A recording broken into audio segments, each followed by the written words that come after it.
very well from wherever you're watching us in Kenya and around the world. Good evening. I am Mboya and welcome to Sunday Express. I'm sitting in for Regina Manyara and JJ Kioria, who are away. We are delighted that you've joined us tonight.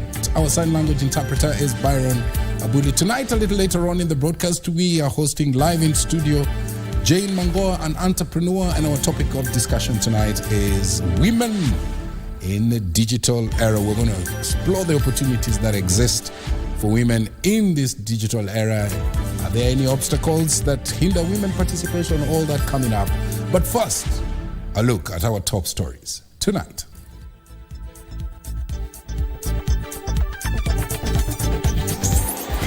We are united like a solid rock. Saa zingine nasoma maneno kwa gazeti najiuliza kama ni ya ile serikali mimi najua. In fighting in government, alleged discord dismissed as a mere creation of the media. Ruto's China tour. The president joins world leaders for the Belt and Road Initiative Forum. Posta Kenya workers to down tools in 2 weeks over salary arrears.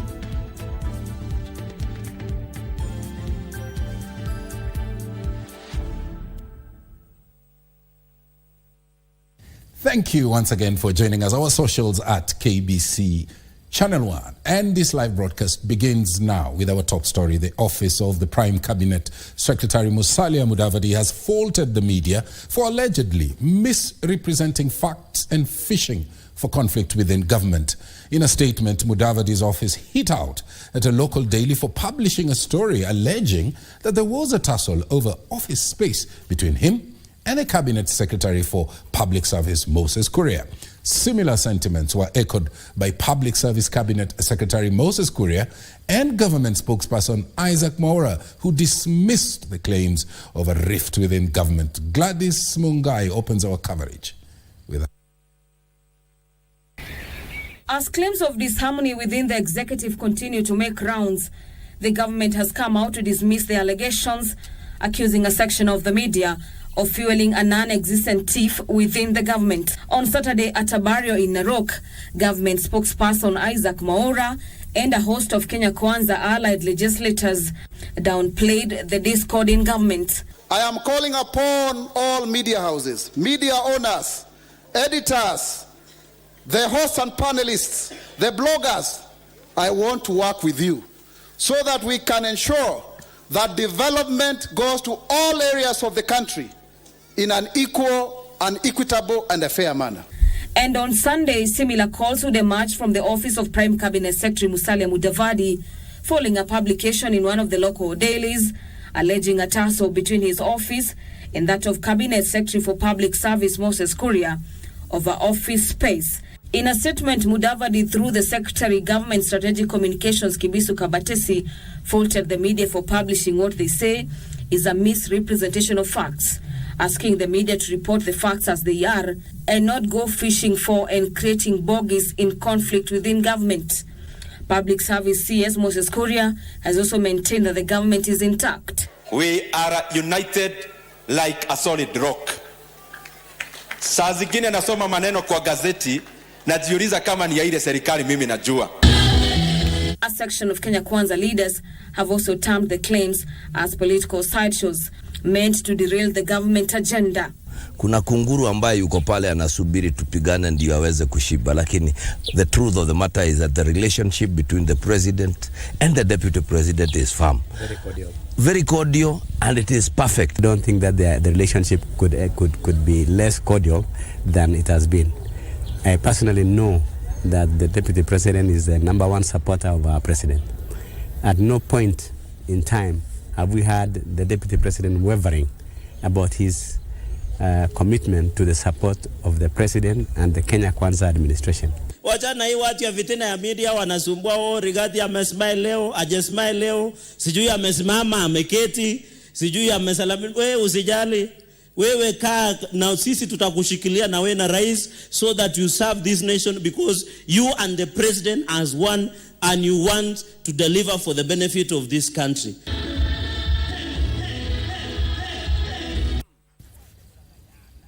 Now, the Communication Workers Union of Kenya, KOWU, led by the General Secretary Benson Okwaro, has issued a 14-day strike notice to the Postal Corporation of Kenya.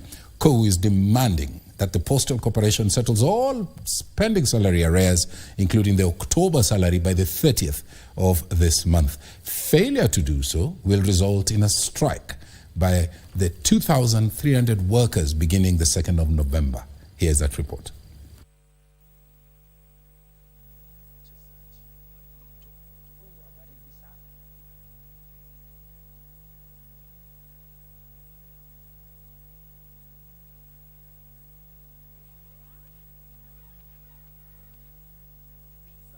Ni wakati muhimu serikali iangalie maslahi ya mfanyikazi mahali popote alipo.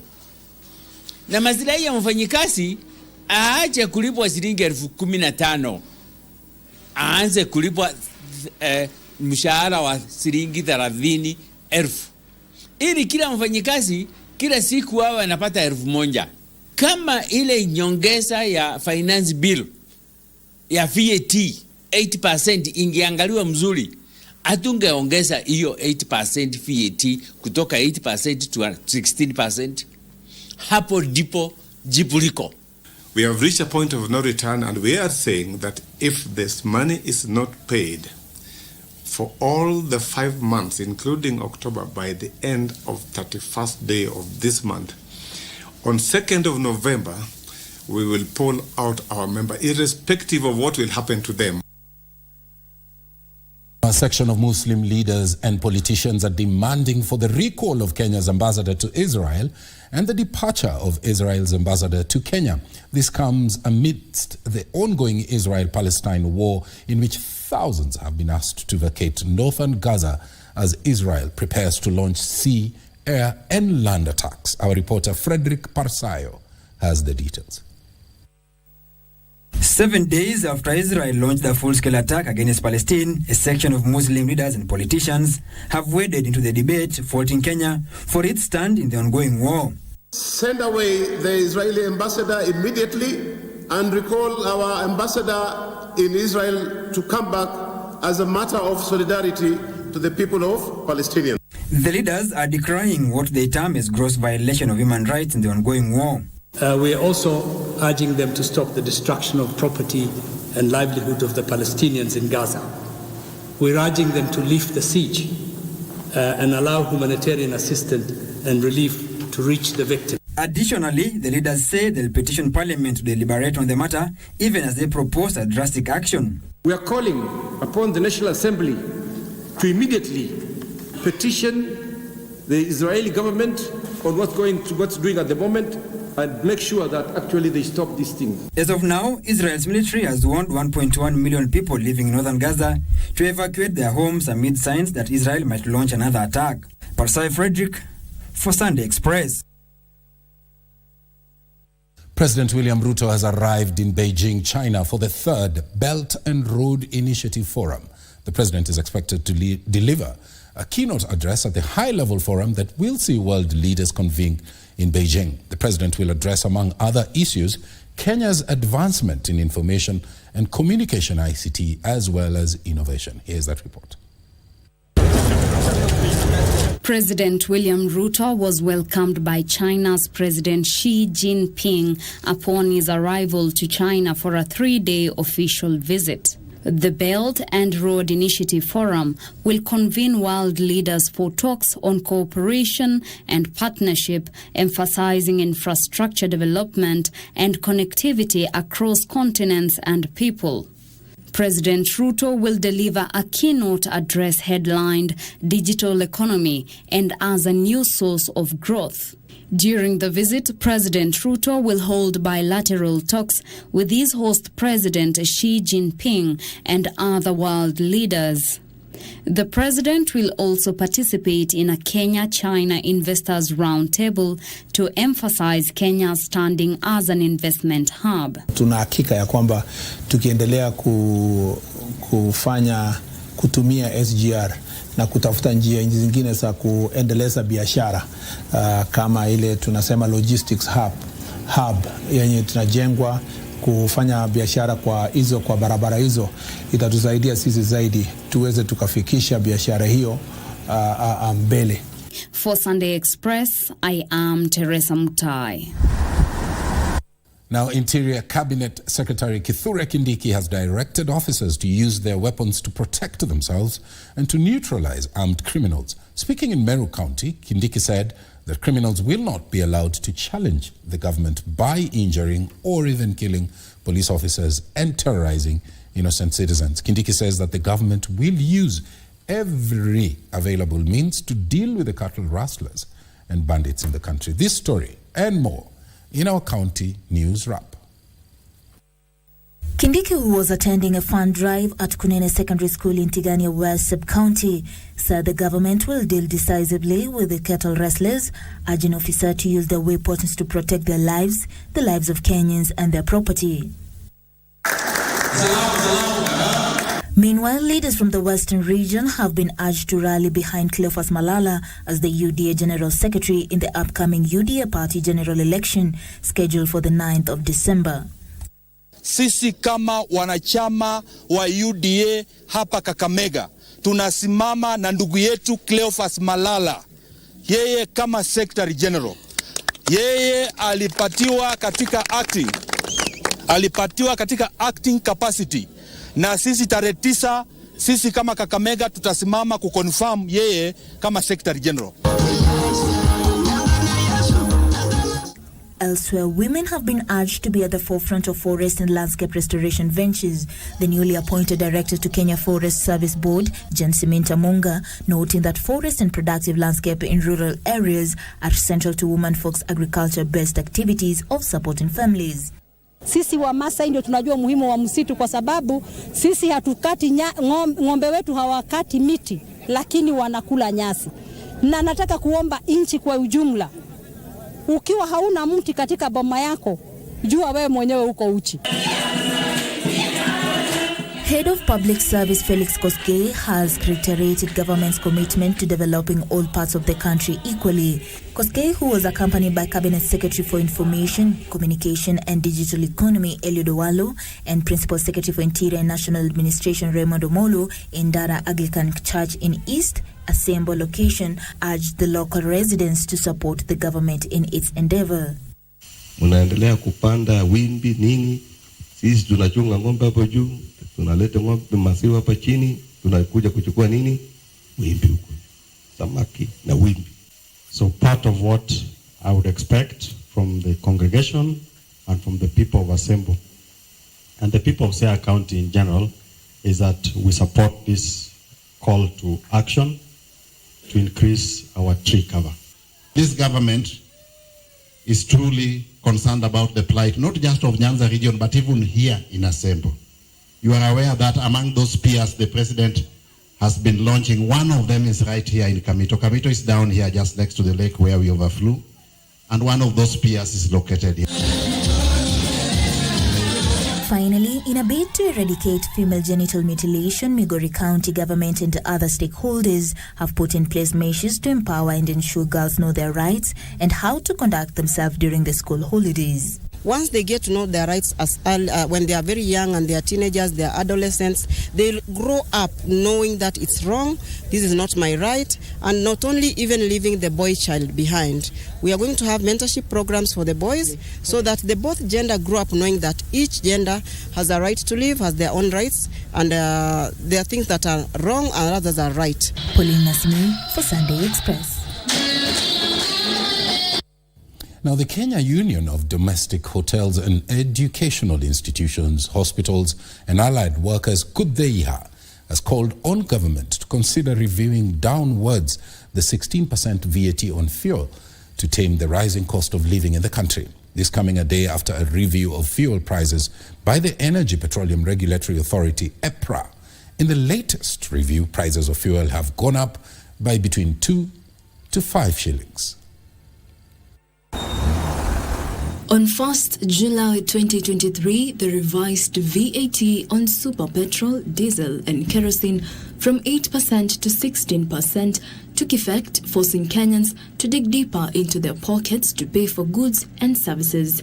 This is after 184 MPs voted in favor of the increase in VAT to 16% against 84 who opposed the amendment. The fuel prices have since then consistently gone up with every review. This month's review by EPRA saw fuel prices increase by between 2 to 5 shillings, with the price of petrol moving from 212 last month to 217 shillings this month. The price of diesel was 201 a litre and moved up 4 shillings to settle at 204 shillings. Kerosene has moved up to 2 shillings to 205 shillings.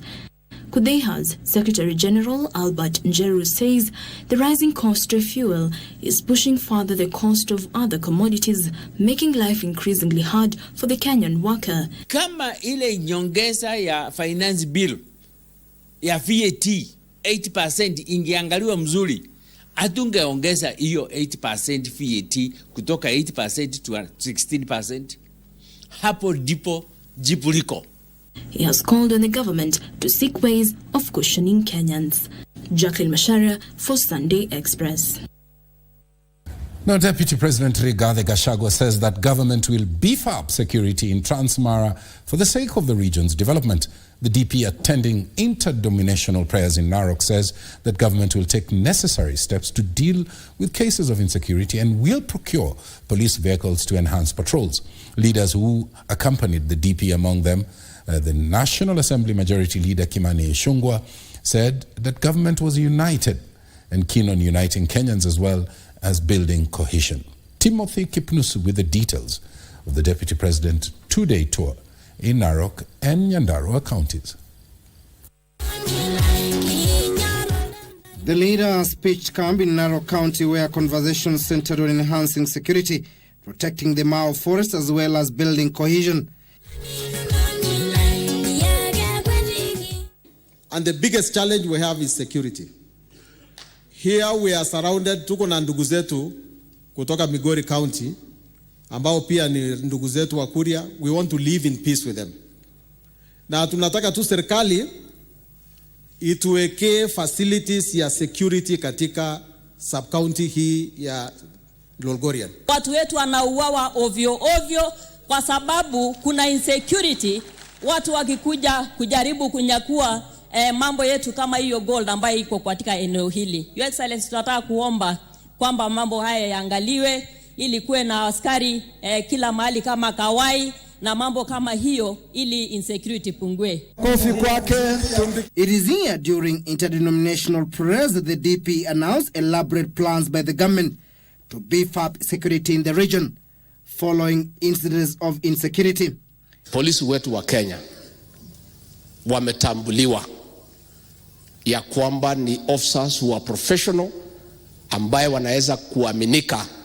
The DP assured residents they will facilitate police officers with vehicles for timely response. Lakini bado tuko na upungufu sana sana kwa hizo mambo za magari, lakini nashukuru sana security team wamejaribu. Kulikuwa na wisi kidogo ya ng'ombe hapa na pale na boundary nyingine ambayo tulikuwa na shida hapa. Leaders accompanying the DP said the government was united and keen on developing user-friendly bills to spur development. Tukirudi bunge tutapokea yale mambo mulipitisha kwa cabinet, ikiwemo mambo ya kusaidia nchi ya Haiti na askari wetu. Endelea kushika rais, endelea kumsaidia ili ile manifesto ya Kenya Kwanza ambaye rais alilaunch iweze kutimika. Rais tumekubaliana aende atafute ile watu walikuwa msituni alete nyumbani. Mimi nishike wale walikuwa nyumbani niunganishe. The Deputy President is on a two-day tour of Narok and Nyandarua counties, where he, among others, toured technical vocational training colleges. Rais ameng'ang'ana, sasa ni 2,500. Mutumie bolea ndio muweze kuongeza mazao. Juu ya hayo, tuko na miwa hapa katika Kilgoris. Tumefanya marekebisho katika sekta ya sukari, na nashukuru bunge ya kitaifa wametupitishia. Kwa hivyo mtaona marekebisho ambaye itakuwa ni ya kusaidia mkulima.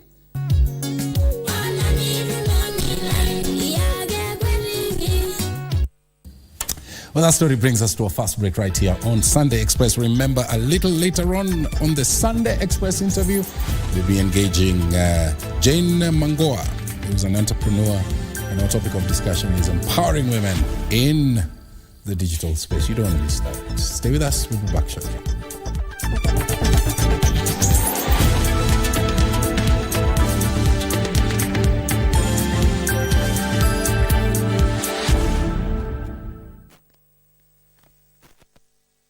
Nchi yetu inaandamwa na kolera, inaharisha na kutapisha inao. Je, unajua kuna mkurupuko wa kolera nchini? Kolera inasababisha kuharisha, kutapika na inaua haraka. Yoyote aliye na dalili hizo apewe ORS au maji mengi na apelekwe hospitalini apate matibabu haraka. Ingawa kolera ni hatari, kuitwanga ni rahisi. Kwanza, tumia choo kujisaidia wakati wote. Pili, osha mikono na sabuni na maji safi kwenye nyakati muhimu. Tatu, zingatia usafi wa chakula. Osha na upike chakula vizuri. 4, kunywa maji yaliyotibiwa au kuchemshwa pekee. Jamii inakutegemea. Jilinde na ulinde jamii yako. Zingatia usafi ili ujali watu wako. Sote tuko na jukumu la kuangamiza kolera. Wanafunzi, walimu na vijana, wamama na wazee. Tutwange kolera. Pamoja, tutwange kolera. Tutwange kolera.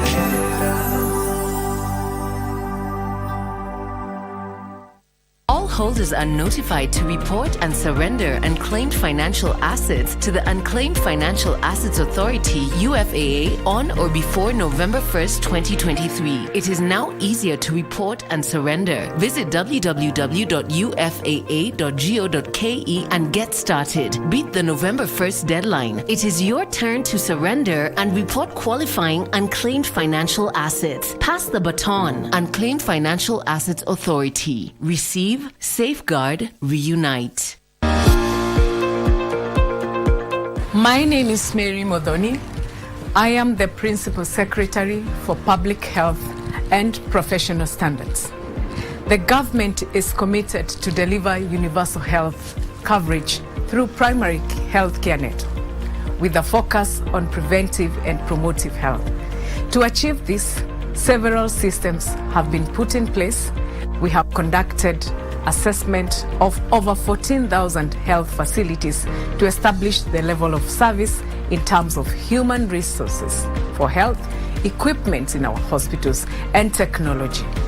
In addition, we are finalizing the process of establishing 315 primary care networks in all the 47 counties to support the referral system through the 100,000 trained and equipped community health promoters.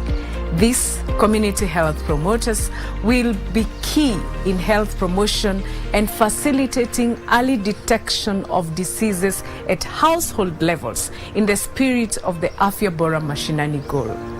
The government has established systems to prevent spread of diseases, and we have an elaborate surveillance system to mitigate cross-border spread of diseases. We are also deploying vaccines as a preventive measure to immunizable diseases. We will continue to educate and inform Kenyans so that they are empowered to live a healthy lifestyle. I now ask Kenyans to practice high levels of hygiene in their environment. Remember to wash your hands, drink clean and safe water, and proper waste disposal. We endeavor to ensure available, affordable, acceptable and accessible quality healthcare. For a healthy nation, let us adopt a balanced diet, and our health is our responsibility. Afya yako, jukumu lako. Afya nyumbani.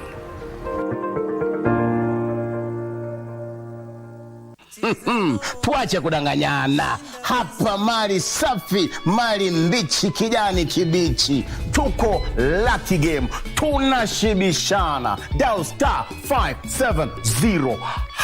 Chagua sanduku ya Lucky Game. Utapata sanduku 7 zinakungoja mahali pale. Chagua yako.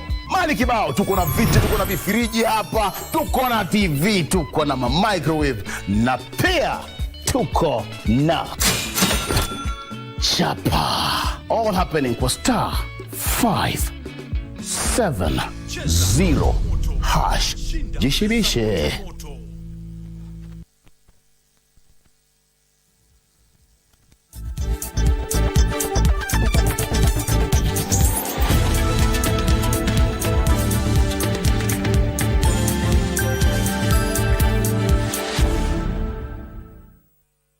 There you are. Welcome back. Our socials at KBC Channel 1. Now, Prime Cabinet Secretary and Cabinet Secretary for Foreign and Diaspora Affairs Musalia Mudavadi is now calling for collaborative efforts in dealing with security issues disrupting peace and stability in different countries globally.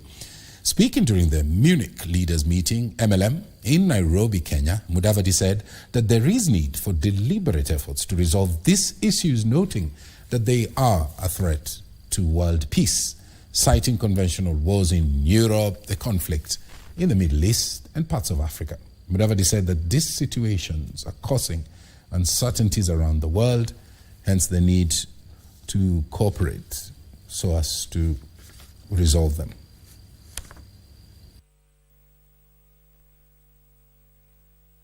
Therefore, as a responsible global community, we have a shared duty to prioritize peace and the well-being of all nations and their people.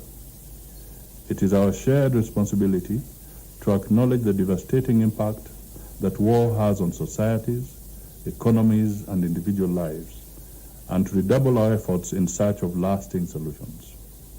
The quest for peace, understanding, and cooperation should be our guiding principle, for it is only through dialogue, empathy, and diplomacy that we can hope to prevent these wars from consuming us all.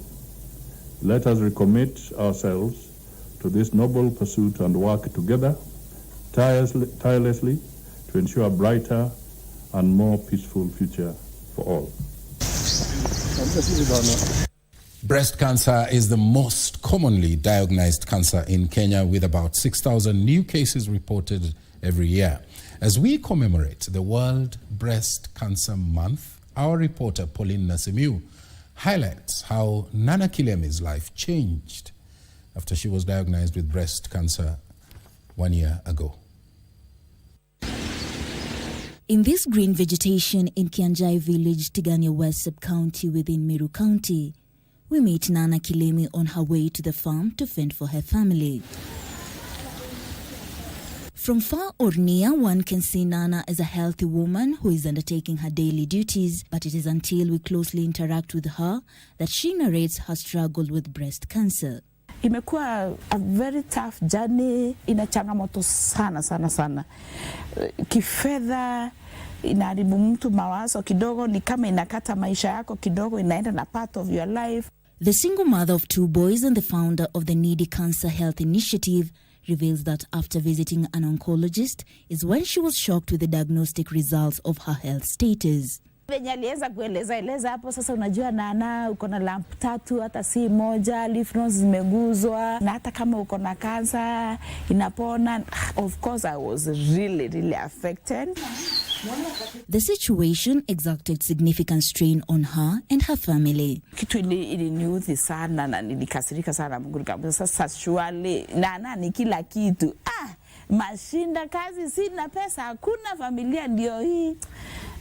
Lakini nikasema tu ni sawa. She opted for treatment. Mimi nikasema wacha mimi nataka kufanyiwa treatment hapa kwa sababu ninaamini daktari wetu. Kwanza ilikuwa kutolewa matiti. Hii matiti yangu ya right imetolewa na zile lymph nodes. Her main concern is the high cost of cancer treatment. Serikali yetu kama inaweza kupunguza bei ya zile madawa za saratani, kwa sababu hiyo madawa ina bei mzito sana na watu wetu wanafinyiliwa sana. She wants Kenyans to embrace those diagnosed with cancer, noting that most of them are stigmatized. Daktari ndio expert. Tafadhali watu waache kusikiza maneno ya watu huko nje, kwa sababu wale hiyo ni quack, ama hizo ni talks tu, ni gossip. Ugonjwa wa saratani si death sentence, si kifo. Nana says she founded the Needy Cancer Health Initiative to finance medical attention for needy cancer patients. We are fully registered, fully compliant. Tunasaidia watu, tunalipia NHIF mwaka kwa sababu NHIF inapatia a very good package to the cancer patient. Pauline Nasimiu for Sunday Express. Very well, that story by Pauline Nasimiu highlighting Nana Kilemi's life and how it changed after she was diagnosed with the breast cancer about a year ago, brings us to our interactive session, and we are delighted to introduce Jane Mboya, who's an entrepreneur and also a role model for some in the digital space. Thank you for finding time to come and be with us. Thank you, Tom. Good evening, viewers. Yeah. Now, before you share with us what your experience has been like in the digital space where you ply your trade, what would be your reaction? Because I know you off air you told me that you run some CSRs, and you had one yesterday on breast cancer. What would be your reaction to that story by Pauline Nasimiu? Okay, so maybe before I introduce myself, my very best wishes to Nana, and we really hope that your diagnosis was found early, because after our encounter with medical practitioners yesterday, when we had an awareness with our team, it was discovered that as long as breast cancer is detected early, it's actually curable. So the only thing I will want to urge all of us, and apparently this doesn't just affect women, it also affects men, early diagnosis. So what it basically means is we need to keep going for regular checkups. Regular checkups so that it is detected early, and then the treatment also becomes affordable. Okay. Yes. So good job you're doing there with your CSR. Tell me, what do you do at your organization, and what are your experiences like in this digital era? I know a lot of your business is done online. Digitally, yes. So my name is Jane Mboya, like Tom said, and I am the director at Inua Sales.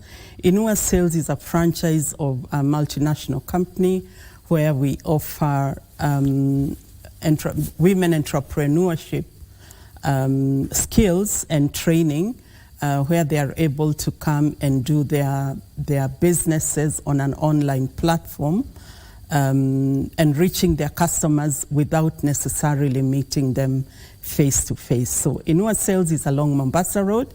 We started 3 years ago, although the parent company started 78 years ago in America. The parent company is called Tupperware Products. We offer solutions in the home front, either in your kitchen or your household, on the go, for cooking. So that is what we offer. I want to stay with the platform that you use to do your trade and your commerce, which is the digital platform. Yes. And we all know that the digital platform is expanding not only here in Kenya but even globally. And so I would like to ask you where you see the future of particularly the Kenyan woman, the Mama Mboga, who is in a far-flung area at the border somewhere in Belaskokani or in Turkana. Where do you see them, going forward in this digital era? I think digital is the way to go. Be it Mama Mboga, be it those of us who are more technologically savvy, because as long as you're able to use a platform called WhatsApp, WhatsApp is a tool that is available to anybody who has a smartphone and has data. And I think our government has been on the forefront in providing internet connectivity to some market areas. So as long as we have that, I think our Mama Mboga will also stand to benefit, because they are then able to share pictures of whatever wares they have to sell, and it is able to reach the end user. The end user can pay for the product in Kenya, thanks to Safaricom for the M-Pesa platform. You pay for it, and then of course we use the riders. And I mean, when you look at the chain, you have basically cut down your travel time, but you have also created employment to the rider. So I think on the digital platform, I would say that is the way to go, be it a mama mboga or a technically savvy person. But if you look at that value chain, you realize that, and I was looking at some report, I think it was by UNESCO or something, they were saying that the data is revealing that, for example, here in Nairobi, it's only 20% of women who are using, who are doing the Internet of Things. You know, they're buying, they're selling online, against 57% of men. So that right there is an imbalance.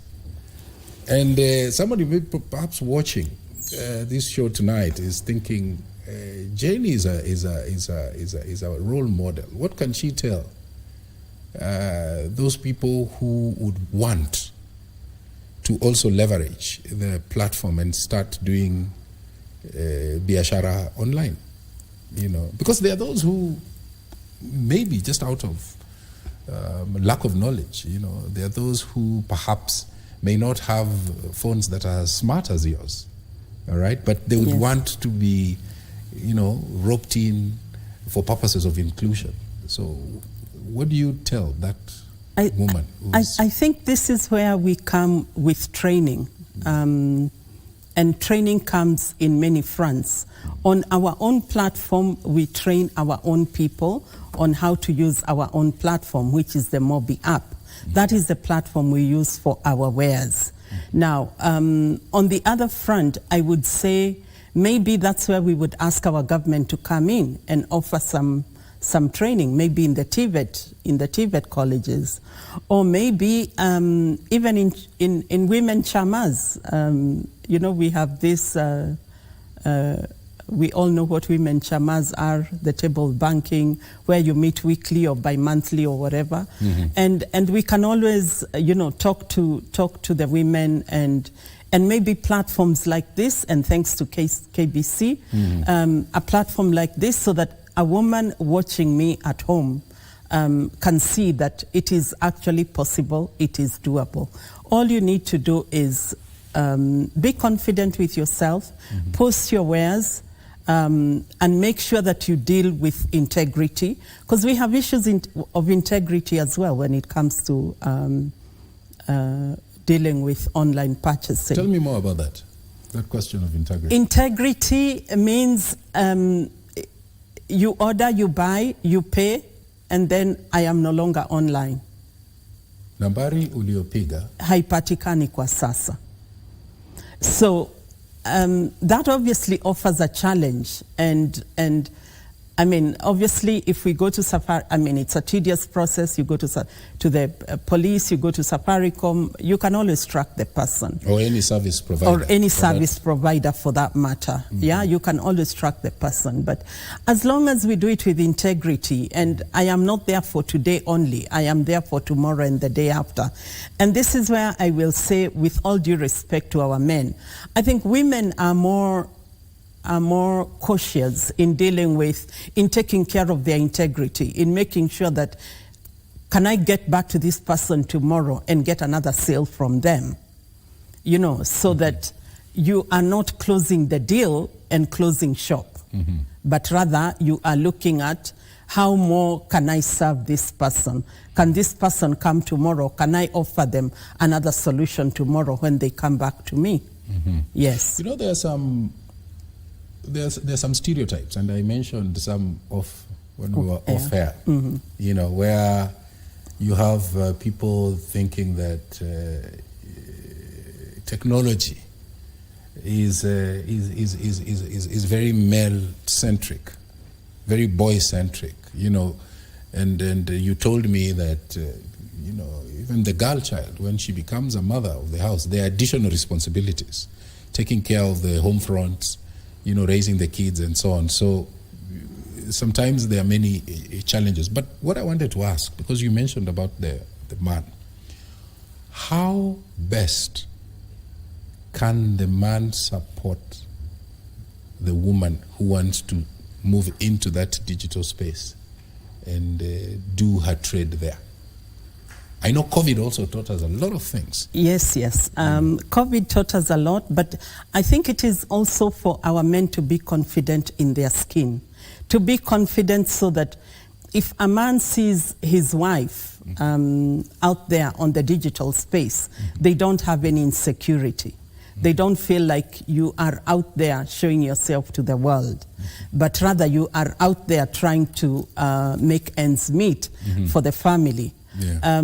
Because remember, I mean, and the girl child will always remain disadvantaged because after school you get married, then a family starts, and maternity leave comes and you're at home and you can no longer work. And this is when we say, look, whether you're on maternity leave or you're at work, you can still, or you're in an office setup, you can still earn your living. You can still use your phone and earn some money out of it. Exactly. So I am actually surprised, and I'm calling upon the women to come out strongly and beat this male number that we are talking about, because the imbalance, I can tell you, I mean, my sales force is about 900 people right now. It's sitting at about 900 people. Of the 900 people, I think we have 3 men. And all these people are trading using our Mobi app. So when you tell me 20% versus 57%, I don't know what number we are talking about, but obviously, I mean, the UNESCO numbers must be right, and there is something that we need to look at. Let me ask you, you say you have 900 people. Yes. And out of that 900 is only 3 who are men. Yes. How do you persuade somebody who's watching that you have met the 2/3 gender threshold? We do not have a limit as to who we have on our platform. We actually do our admission online so we do not say if you're a man you cannot join us, because everything is done online. If you go to our social media handles, you will find it there, and you register online. But I think it is that stereotype of they deal with women, kitchen things, household things, so it is best left to women. It's best left to women. But I am asking, men are the best sellers of kitchen things. I am asking any boy child watching me out there.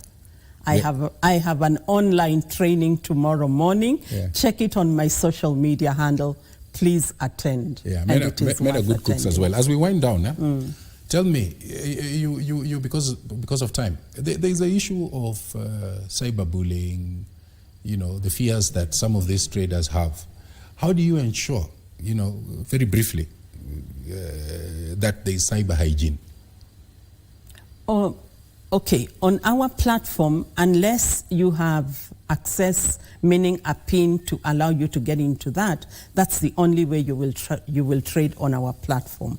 Now, on the other hand, on social media, which is where we all are, and that is where the bullying takes place, of course there are ways of deterring that. You could block the people that are bullying you online.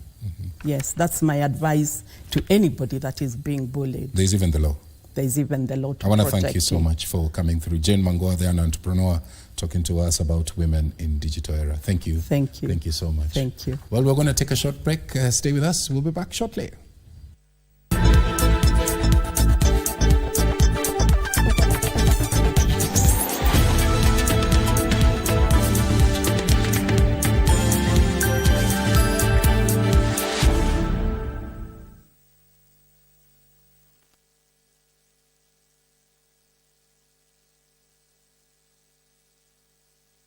Mchezaji wa Loto Moto. Mungu awabariki sana. Ni wengi wanakushukuru bila hata wewe kufahamu. Niliona Mungu wa ajabu ameshuka. Ni wengi wanaokuaminia. Imejaa, imebaki, yani hamjasa.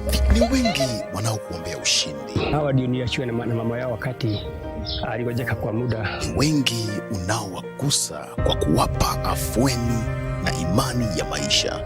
Asante na Mungu akubariki pia. ni wengi unawatembelea. Through hii program ndo tunajua vitu zingine. Na imani yako inawapa amani. Akaaga juu ya kansa. Ushindi wako ni wa wengi. Roma niendanga, Roma. Asante mchezaji wa Loto Moto.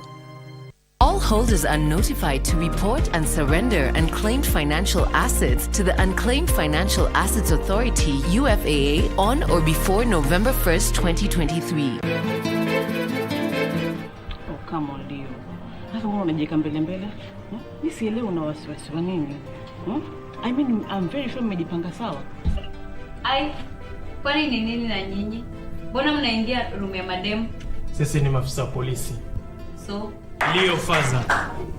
Uko chini ya ulinzi na unahitajika kuandamana nasi hadi kituoni. Kwa nimefanya nini sasa?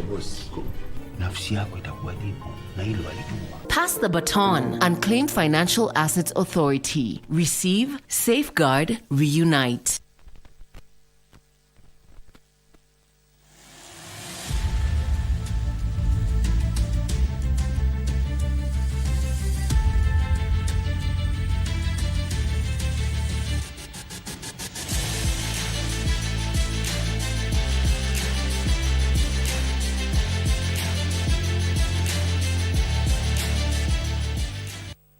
Well, it's time to get a little sporty. Bernard Okoch Okumu is on set.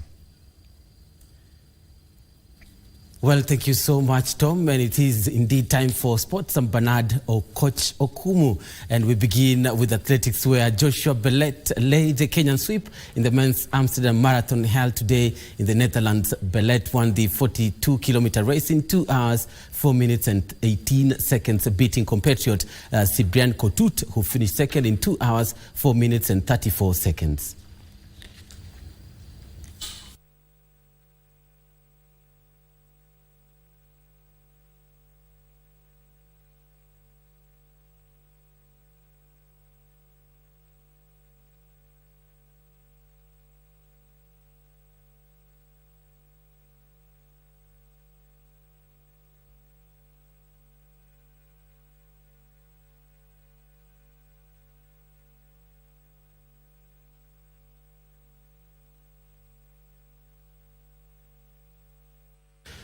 And to hockey now, where the national hockey teams, which are preparing for the Africa Hockey Olympic qualifiers, are optimistic that they will perform well in the continental event and book a place in the 2024 Paris Olympics. Now, the qualifiers will be held between the 29th of this month and 5th of November in South Africa. The teams intensified the training today at the Sikh Union in preparation of the Africa Olympic qualifiers set to be held between the 29th of October and 9th November. The team has been training since January, and the men's coach Fidelis Kimanzi said the team is ready for the continental event. We want to qualify for the Olympics. Nobody who doesn't want to attend the Olympics.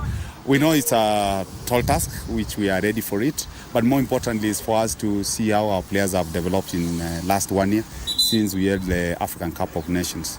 So yeah, we use that opportunity for us to gauge our players in terms of development and how as a country we've also developed our hockey. The Kenyan men's team will open their campaign against Egypt on the 29th of this month. The event, which will be held in Pretoria, will bring together 16 men and women's teams from Kenya, Egypt, Ghana, Zambia, Zimbabwe, Nigeria, Uganda, and host South Africa. Winners of the tournament will book automatic slot to the Olympic Games set to be held in Paris next year, between July and early August next year. The training has been okay. We have been training since January. Since the Hockey Fives Championship in Egypt, we've been knocking off the 11 aside. We're very ready to play in South Africa on 29th against Egypt. So we have intensified the training so far, and I believe we are very ready to represent the nation. During the previous edition of 2019, the men's team finished 5th, while the women's side finished 4th. Joy Nabwile for Sunday Express. And over 150 lady shooters are expected at the Kirigiti shooting range on 28th of this month to compete in a one-day tournament aimed at raising funds for breast cancer patients. Now, new trainees will also get a chance to compete in the tournament. More than 150 lady shooters have confirmed participation in a one-day tournament to raise funds for breast cancer patients, and which will also grant trainees a chance to compete. The invited participants are drawn from various sectors in the country, including forces and civilians.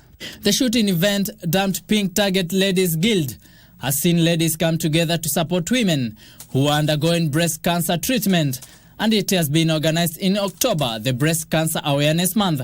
We need to encourage people to go for screening. We need to encourage people to go for all manner of treatments and let them know that there is treatment out there. By nature, we are nurturers, and we believe that apart from just participating in the sport, we have an opportunity to be able to also give and, give back to the society. I think it's an important event for all who want to participate, including men. Now, the men won't be able to shoot that day, but they'll be able to support the initiative for breast cancer awareness because it affects all of us. We are calling upon all the ladies to register and also to buy tickets because we are opening for the public to come and cheer the competition.